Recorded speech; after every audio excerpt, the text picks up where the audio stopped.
Scoliosis surgery में क्या होता है? नॉर्मली स्कोलियोसिस में हमारी स्पाइन जो कि इस तरह से सीधी होनी चाहिए वो ऐसे टेढ़ी हो गई होती है, जिसको कि हम कुबड़ कहते हैं।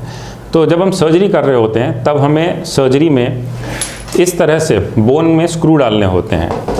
जैसे अगर ये एक वर्टिब्रा है या बोन है तो इसमें हम इस तरह से स्क्रू प्लेस करते हैं, जिसको कि अगर हम ऊपर से देखें तो ये ऐसा दिखेगा।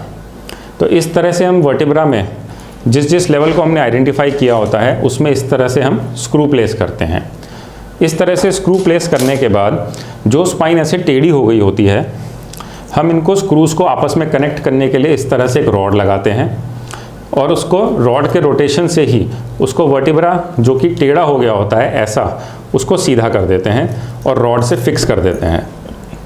कभी कभी जब हमें कर्व ज़्यादा बड़ा होता है या फिर कॉम्प्लिकेटेड कर्व होता है, जैसे न्यूरोमस्कुलर कर्व या फिर कंजेनिटल कर्व, तब हमें कभी कभी बोन काटने वाला प्रोसीजर भी करना पड़ता है। इसको हम VCR या वर्टिब्रल कॉलम डिसेक्शन या पॉन्टीज ऑस्टियोटमी, इस तरह से कुछ नाम हैं जिसमें कि बोन के अलग अलग पार्ट को हम लोग काटते हैं।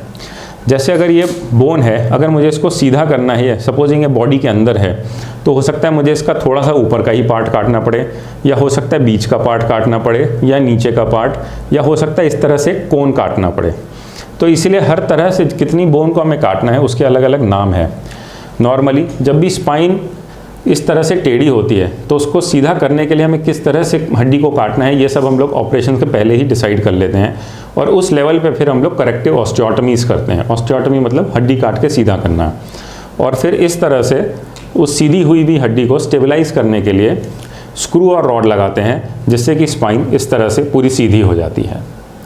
तो स्कोलियोसिस सर्जरी अपने आप में बहुत ही एक सेफ सर्जरी है अगर हम इसको 3D टेक्नोलॉजी या नर्व मॉनिटरिंग के गाइडेंस में करते हैं। नॉर्मली स्कोलियोसिस सर्जरी में पैरालिसिस रेट बहुत ही कम है, ऑलमोस्ट ना के बराबर, अगर ये अच्छी तरह से और अच्छे ICU केयर, अच्छे एनेस्थेटिस्ट, 3D नेविगेशन टेक्नोलॉजी और न्यूरो मॉनिटरिंग की गाइडेंस में करी जाए। Thank you.